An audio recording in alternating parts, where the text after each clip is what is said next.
Kugan Cassius. Not too long. Oh, restricting me now. Kugan Cassius, IFLC, the MTK Global. M&S Bank Arena here in Liverpool. Oh, fucking great show. Yeah, it was. Loads to talk about. I mean, I don't want to talk too long because I want to go and have a beer, to be honest. And Someone get Eddie a beer, please. A beer? Yeah, cheers. Nice one, Dan. Yeah, we got some, I don't know what they were earlier, I was drinking. Did loads of talking points. I mean, where do we start? Great performance from Liam Smith. I think you just saw the difference between a good domestic fighter in Sam and a world-class fighter. Had it been stopped a little bit before? Not really, because he wasn't really wobbled. I mean, the eye weren't great, but it was, he was just too good for him. Fowler Fitzgerald, just the most incredible, dramatic. By the way, quality fight. I mean, quality fight. The first 5-6 rounds. How did you score it?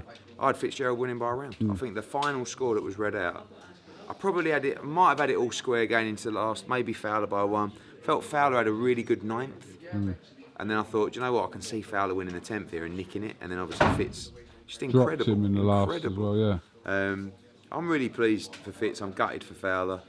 I said before the fight, both guys have got a big future. Fitz really has never really lived the life and taken the pro game seriously. And I really hope he does now, because I think he can really fight and I think he can punch very, very hard. And Fowler will be back. Fowler's he's a real pro, and he will be absolutely gutted. But that will drive him to get better, to learn, and to go again. And he'll realise tonight this ain't easy. Fitzgerald Cheeseman. Yeah, I think that's an inevitable fight. And then maybe next. Yeah, I think the winner.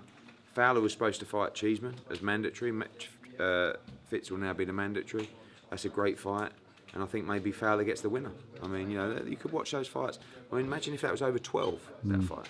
Oh yeah, of course.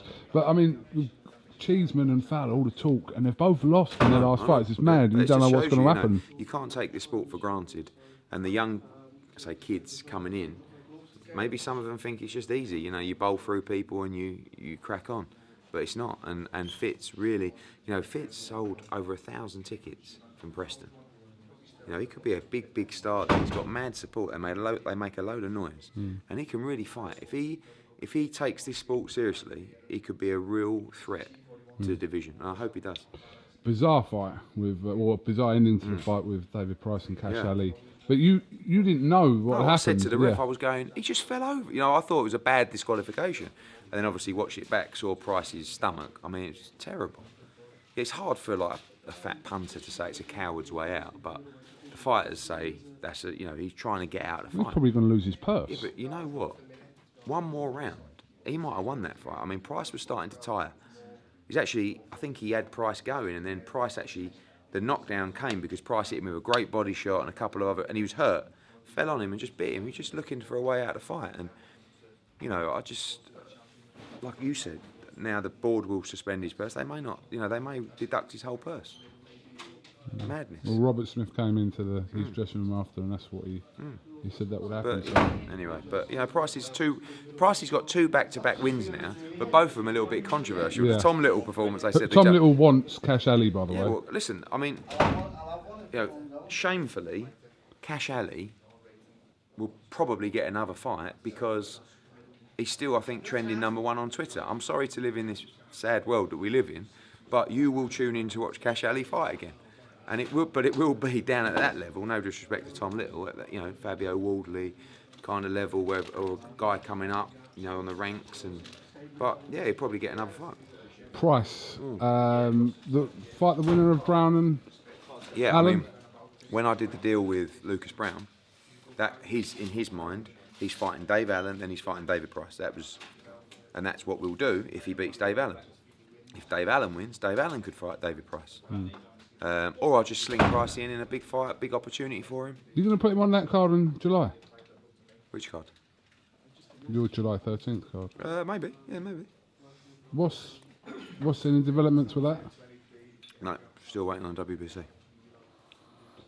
Okay, Craig Glover. Yeah, I mean, just boxed poor, to be honest with you. I don't know what else to say. Came out, looked like he was trying to impress and got carried away and trading with his chin in the air. Again, a brutal sport where, you go from being this hot cruiserweight prospect to your career's in tatters.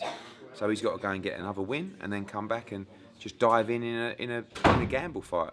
Thought Robbie Davis Jr., Joe Hughes was a great fight. I mean, who can you stick Davies in with? I thought that it was a draw, to be honest. I mean, I don't like criticising refs, especially not British refs, because I think and judges. But I thought Terry O'Connor won 1-8, 1-10. I just don't know how you see that in that fight, you know. And he's a very good official. But anyway, so I want to give Joe Hughes another chance, and I think Robbie Davis Jr. I think he. Sorry, carry on. Yeah, I think Robbie Davis Jr. Jr. can fight Lewis Ritson in a big domestic fight, or he can move on and try and crack something on a bigger level.